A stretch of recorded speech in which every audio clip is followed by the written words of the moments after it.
Welcome back, ladies and gentlemen. You're listening to another edition of DIY Money. DIY Money. Hey, Howard. Quint, I'm very excited because I just realized before we hit play, pause, record, whatever button that Logan hits back there, that when this comes out, you will be finishing up your trip to Italy. Yeah, month-long trip. How are you feeling? Are you prepped to get on a plane I'm in a not couple prepped days? at all. We're cutting this on a Thursday afternoon. I leave Saturday around noon. I have nothing prepared as far as like packing-wise or anything. I have a list going in my head. Okay. That's not great. But you know what? The primary purpose of the first 3 weeks, at least, is with students.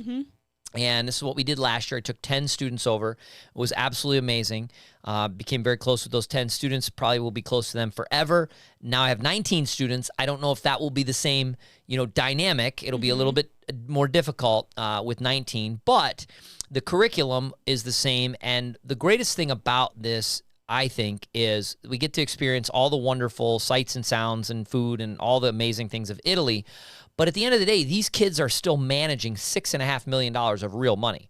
Yeah. And I've already started to share with them. I told them the other day, I go, if you're not following DIY Money Podcast on Instagram, you need to do it because we're going to put up updates about what's going, you need to know what's going on in the world. You come into semester and we have a month to get brought up to speed on what's going on in the world. They're going to have 2 days. 2 days, you need to know what's going on in the world. Did you guys catch all that? Yeah, so they need to be well-versed ahead of time. We do 3 hours of class a day. It's pretty intense. I cannot wait. So that part, which usually would give me stress, certainly gave me stress last year. I was finishing the curriculum. I got that in the bag. That's ready to go. In fact, I got booklets for them this year to fill in. That's fire. Oh yeah, I'm pretty excited about it. But as far as packing and stuff, now I'm going to pack for a week. I know I'm there for a month, but I'm going to pack for a week. Okay. Because you cannot pack for a month.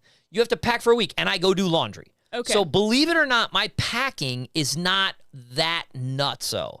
I pack enough to run, a couple of decent outfits, very casual for the rest of the time. That's it. Is that how you usually are when you go on trips? Are you a last-minute packer? 100%. Same. I can pack in 5 minutes. Yep. I have traveled over my life so much that I know, the 4 shirts, 4 pants, underwear, socks, and rain and running gear that I need. I could, if you told me we were going to, Nairobi for a week, I could be ready to go by, what time is it? It's now 4. I could be ready by 4:20. Be ready. Let's do it. Let's go to Nairobi. Crazy. Have you ever seen what's Daniel's the adapter packing over there list? Though? No. Why would I have seen Daniel's packing list? He's shown it to me before. He has a notes app on his phone, and it's toothbrush, check, toothpaste, check, and he copies it. So when he goes on a trip, this is That's Daniel. Great. That's Daniel, yeah. He will copy it, and then he'll paste it when put the dates in, and then he'll walk around his house and be like, okay, I got my floss, check. I got my toothbrush, check. Great. Whatever works for you. I'm like you. I intentionally wait to pack at the last minute because I have found that stresses me out less, because if I pack the night before, then I lay in bed and I'm like, oh, I didn't get my rain jacket, and I didn't get this charger. Well, do you make a list? I make a list. I make a list ahead of time of what, but I don't do I don't have a list running of constant Not a Daniel things. list. No, I don't have a Daniel list. I'll do it, but I mean, in my toiletry bag, I'm gonna have my toiletries that I use every day. So I don't need necessarily a list for that. But again, how many running outfits and how many things like that and so on and so forth. Here's one question I have for you. This is what's I have a guess. Oh, I'm nervous. When you come I don't home, like the face you just made. when you come home, how long does it take for you to unpack? I do it the day of. Oh. Yeah. I'm surprised by that. But I have a system. I bring, and it's the most fire purchase ever. I found at Marshall's this travel laundry bag, and I checked that in my suitcase. As I'm going throughout a trip, because you're living out of your suitcase, dirty clothes go in the laundry bag, clean clothes stay in the suitcase. So when I get home, I immediately go to the washer because I will be exhausted to do it later. All of my sweaty, gross, whatever laundry I have goes directly in the washer, and then I start it and I unpack the rest. I can't impressive. Go to bed So until everything's away. I unpack immediately as well. I don't have a separate laundry bag for Marshalls, but I just should get one. I take a garbage bag usually because my sweaty stuff goes in there. But anyways, I unpack immediately, put my suitcase away. It's probably 5 minutes and I'm done. My kids, I think we were on spring break, what, a month and a half ago? I mean, it was a long time ago. I went into my son's room the other day. Bag is still there, not even open. And I'm like, did you get your toothbrush out, bud? He's like, yeah. So you unzipped the bag, got your toiletry out for your toothbrush, put the bag back, zipped it back up, and still haven't gotten out your clothes. If it weren't for Hannah, that would be Logan. I'll just call him out. You think so? 100%. Oh, yeah. I don't think so. Really? Okay. All right, listen, we're going to go back to the classroom today. I like this. I think you came up with this. Didn't you come up with this one? Ian came up with this. Ian, but I'll Ian take the credit. rock star. All right, so you go ahead and deliver and tell us what we're talking about. Okay. So he mentioned this idea of, can I buy this now and pay later, some of the short-term financing, or even, like, I see this in stores. They're like, do you want an installment plan for that? What? And so talking about the idea of these easy deals, 0%. You make 4 payments and you can pay off this blah, blah, blah, and how that affects things. I hate this, if I can be honest, because I think that this is stores motivating you to spend money that you don't have. So at this point, again, we're actually cutting these back to back. There's a peek behind the curtain, but this will come out while you're in Italy, like a month after we've talked about, and you can go back and listen to the Back in the Classroom where we talk about having your first credit card and the dangers of credit. And I feel like companies who are offering some of these financing deals, not all of them, but some of these, like, do you want to finance your shirt? No. If you can't pay for the shirt in one installment at the checkout, probably shouldn't be buying that shirt. And I think it's just such a slippery slope when they're like, oh, or you can sign up for this card and you get 25% off today. And you have to be so careful with some of that. The other caveat I see a lot, that clients that we work with who maybe do some of these 0% financing deals, is these are short-term 0%. And when you read some of the fine print there, often it'll be 0% for 6 months, and then you're up to 25% APR or something like that. And oftentimes people take these, don't have the funds to pay them. 6 months go by, now they've taken out a few of these, they certainly don't have the funds to pay them, and all of a sudden, boom, 25% interest rate on something you probably shouldn't have purchased even in the first place. So I think it's really, really risky, and you've got to be careful to know all the terms and conditions if you're looking at something like this. So you're right. And the reality is the idea of buy now, pay later is as old as finance itself. Like, I mean, we're going to go to Florence, and Florence is famous for basically having the first bank in Europe. The Medici family created the first bank because the Catholic Church, which pretty much ran all the finances, would not lend money. And it was considered usury, which was a sin, and so there was no lending of money. Well, that doesn't really promote industry, and so the Medici family basically went to the Catholic Church. I'm paraphrasing, so if you're like a historian and you're getting annoyed with this, bear with me, but basically said, listen, you give us the money that you're holding on to, and we'll lend it. So the Catholic Church is not lending it, but we'll be your lenders, we'll be your brokers or whatnot, and thus became really the first bank. So it's as old as time. We will lend the money, we will accept payments, but it is morphed. It is evolved over time. And you're right. I can now, finance or buy something. Heck, I think I saw somebody's DoorDash order the other day, and with Affirm, they could make payments on their DoorDash. Like, I'm sorry, what? Your $21 DoorDash, which was a Coke and a cheeseburger from McDonald's, which should be $4.99, is now $21 with tip, and you're going to finance that. So it is an incredibly slippery slope. And this is true, again, with everything.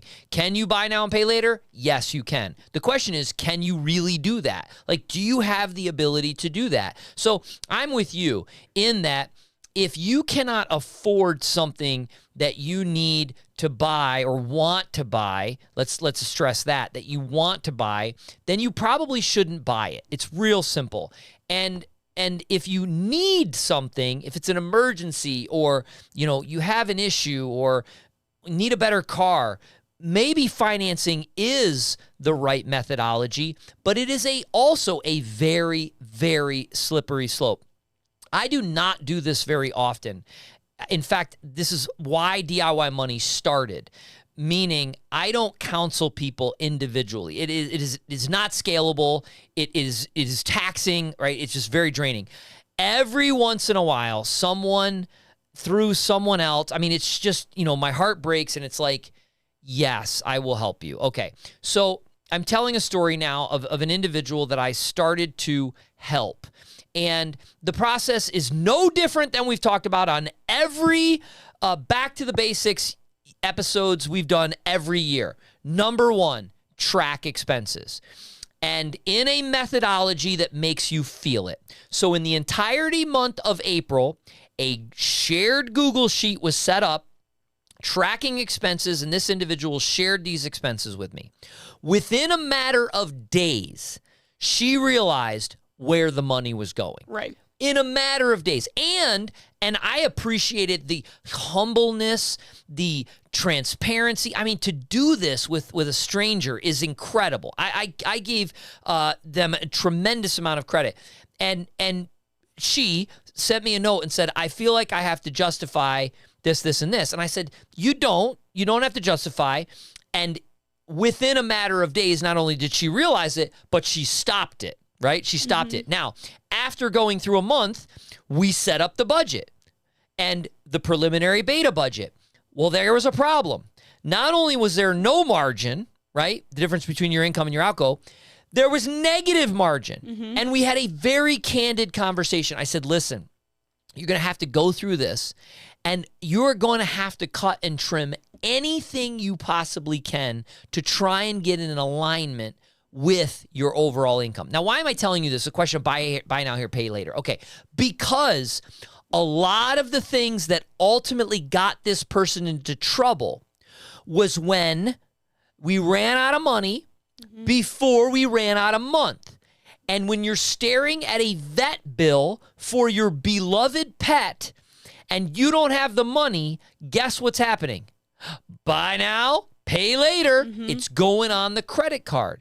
And so the dilemma is, if you get into this, it's all goes back to the basics. Track your expenses. And you listening to this, you make $250,000, not this person, I'm saying the other person who's listening to this, and you think you make too much money, you don't have it within you, it's above you, or it's below you to track expenses. I'm telling you, I've seen it from the person who's making $250,000 and spends $2 million on a house, and they may end up losing the house.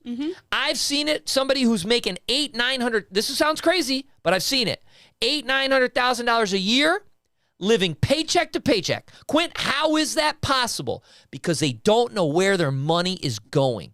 It's very simple. I don't care if you're a student. I don't care if you're a doctor. I don't care what you are. Track your expenses so that you never have to buy now, pay later. Yeah. And going back to the payments too, it's such a slippery slope because in this budget it is tempting. Well, I can't afford that, but I'll swipe for the dog bill and we'll figure it out later. And then something else comes up. Well, I'll swipe and we'll figure out later. And sometimes you get those minimum payments and at first, well, $150 a month, I can afford that, whatever. Swipe, we'll pay for it later. And I found that to be such a slippery slope. And eventually we have clients who come in and say, half of my income is going to my minimum payment. I'm up to my eyeballs in debt. Now what in the world am I supposed to do? And then what do they want to do? What do they want to do to solve that problem, Allie? You've been in this business They want long to enough. Refinance at a 0% They want to CAR. refinance. They want to take money out of the investment account. They want to cash something out, and they want to just make it right immediately. Took 2 years to get into this situation. They want to all of a sudden solve the problem in 5 minutes, and they think something will change. No, it will not. Yeah, it alleviated that short-term pain. You might sleep better, but you robbed from your future considerably. Yeah, and don't get to that point before you fix it. If you're listening to this and you have a credit card balance at all, hit timeout. I don't care if it's 0. I don't care if it's 2%, or I don't care if you're at the 25%. Pay it off. We might lose a lot of our audience right now, and that's okay.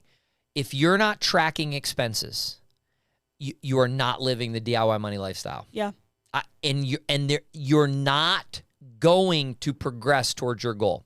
I am emphatic about this. As somebody, what's the secret? Track expenses. No, Quint, really. Really. I get that. That's for the person who's just starting out. No, what's the secret?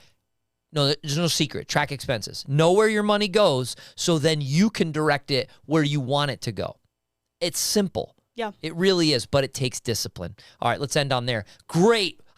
Wasn't sure about this one. I'm not gonna lie. Come on. I wasn't sure. In Ian and me. I It was my wasn't question. sure. It was mine. Okay, but I'm just saying. I was like, buy here, pay later. I don't know where we're gonna go with it, and it was fire. There you go. Absolutely Thank fire. you, Ian. All Shout right, out to Ian. 1,000th episode's coming up. It'll be here before you know it. Send us those questions. $1,000, put it in the subject line or the body. If you send multiple, which I would encourage you to, we're going to pull one out that we think is qualified, could win. The others we'll use, and if we use them before that, we'll send you a $25 Amazon gift card. Remember, friends, the secret to wealth is pretty simple. Live on less than you make, invest the rest, and do so for a very long time. Make it a great one.